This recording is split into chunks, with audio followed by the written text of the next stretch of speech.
우리가 살아가는 인생 별 것 없습니다.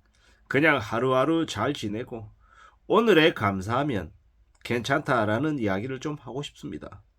우리는 살아가다 보면 언제든 좋은 일도 맞이하고 또 안 좋은 일도 있을 때가 있다라는 겁니다. 특히나 한국이라고 하는 나라에서는 약삭 빠르게 지내고 좀 더 머리 잘 굴리고 눈치 잘 보면 세상 살아가는 게 괜찮은 것처럼 그렇게 느낄 때가 많습니다. 하지만 우직하게 땀 흘리고 자신의 삶을 잘 챙기려 애쓰는 것, 그게 제일 좋은 것 같습니다. 그렇게 그래야 자신의 삶을 오래오래 잘 유지하고 잘 간직할 수 있다라고 말씀드리고 싶습니다. 사람 일은 모르는 것이니 너무 서둘러서 포기하지 말자라는 이야기도 하고 싶고, 또 너무 우쭐대고 너무 폼 잡고 그러지도 말자라고 얘기하고 싶습니다. 모든 게 우리가 살아가는 건 나름의 우리의 의지와 노력 플러스 운이라고 생각합니다. 때로는 운이 더 크게 작용할 때가 있고, 어떨 때는 우리의 노력과 우리의 정성이 더 작용할 때가 있다라는 것. 그러한 것들을 잘 관찰하고 잘 이제 살펴보며 우리의 인생을 이제 운영해 나가는 게 좋을 것 같습니다.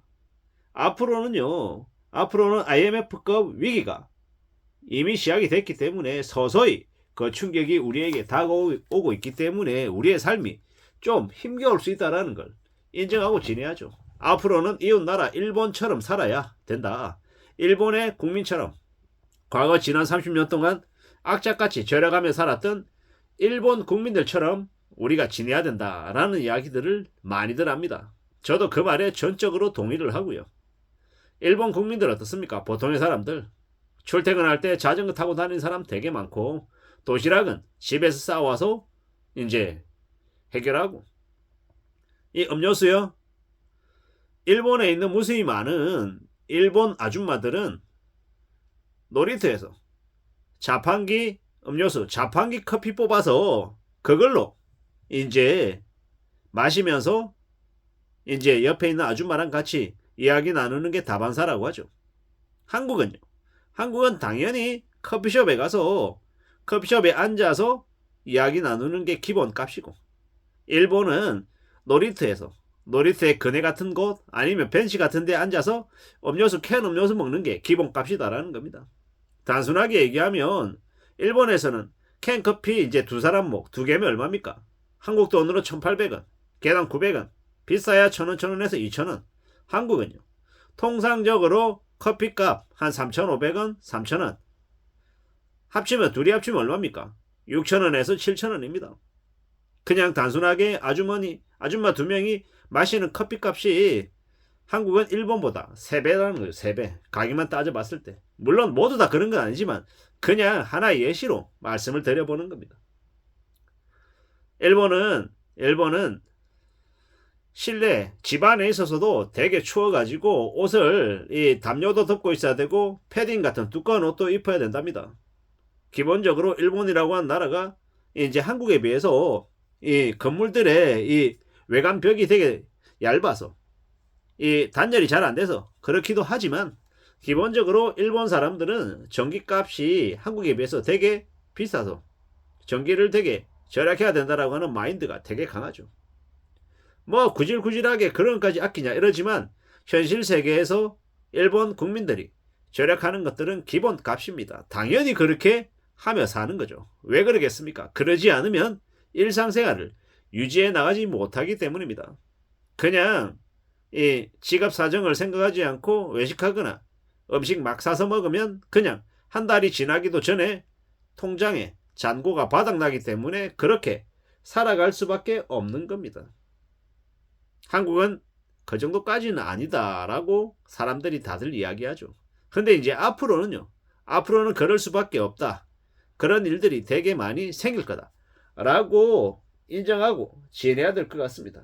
지금은 IMF 경제 위기 때보다 훨씬 더 안 좋은 상황이다 라고 생각해야 됩니다. 그때는 한국이 경제 성장률이 되게 7%, 8%, 9% 되게 고성장하던 국가였고, 지금은요 1%대 경제 성장을 하는, 사실상 성장이 정체되어 있는 이 나라이기 때문입니다. 이런 와중에도 우리는요, 너무 많이 부동산에 집중이 되어 있는 이 경제 정책들을 많이 목격합니다. 지방의 부동산 가격 떨어진다고, 혹은 미분양 물량 늘어난다고 LH공사 앞세워서 우리의 세금으로 집을 사주는 나라가 지금 현재 대한민국입니다. 그런 폐악질을 저질러서 한국의 경제를 망가뜨리고 있는 게 지금의 정부다라는 겁니다. 집값이 떨어지면 그에 따라서 뭐 여러 가지의 지표들이 악영향을 끼치니까 어떤 식으로 집값을 떠받들려고 한다라고 이야기하는데, 그게 뭡니까? 그게 조작이죠. 정상적인 상황으로 부채가 증가하고, 또한 이제 미분양 물량이 늘어나고 부동산 건설 시장이 침체하는 것들을 억지로 떠받들면 어떻게 됩니까? 안 써도 되는 불필요한 세금이 낭비가 되고 경제가 더 이제 악화되는 거죠. 우선순위라는 게 있는 건데, 뭐가 중요하고 뭐가 덜 중요한지를 파악하고 정책을 운영해야 되는데, 지금의 대한민국 정부에서는 그런 사명감을 가진 관료들이 보이지 않습니다.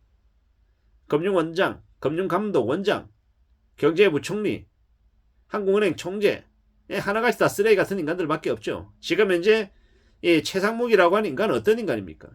한때 이 중국과 사이가 되게 안 좋았을 때 더 이상 중국으로 이제 수출하는 걸로 먹고 살 수 있는 이 시기는 지나갔다라며, 그 당시에 경제수석이라고 하는 놈이 언론에다가 대놓고 중국을 포기해야 된다라고 얘기할 정도로 막말을 내지르던 놈입니다. 경제관료가 철저히 경제적인 측면에서 사항을 파악하고, 또 자신의 이 말이 이 사회에 미칠 여파를 고려하고 신중해야 되고, 입 다물고 살아가고, 이 정책적인 이 방향들을 좀 더 고도화시켜서 운영을 어떻게 하면 잘할 수 있을지 고민해야 되는데, 정치인 마냥 그렇게 떠들어댔다라는 겁니다. 지금도 하는 짓거리 보십시오. 지금도 그가 권한대행이거나 아니면 경제부총리입니까? 아니면 정치인입니까? 관료로서의 모습을 보여야 하는 그가 정치인의 행보를 하고 있습니다. 그러다 보니 나라 경제가 안 그래도 혼란스러운데 최대한 안정적으로 운영을 해야 될 판에 저지랄을 하고 있어서 경제가 더 나락으로 가고 있다라고 저는 생각합니다. 이놈의 나라가 얼마나 이 쓰레기 같은 인간들이 차지하고 있으면 경제가 더욱더 심한 속도로 나락으로 떨어지고 있다는 겁니다. 이런 상황에서 개개인들은 나라를 믿어서도 안 되고 회사를 믿어서도 안 되고 이웃도 믿을 수 없는 것 같습니다. 오직 자신의 이 절약하고 자신의 이 복지부동하는 모습들을 갖춰서 바짝 엎드려서 생존을 최우선으로 생각해야 될 것 같습니다. 이상입니다.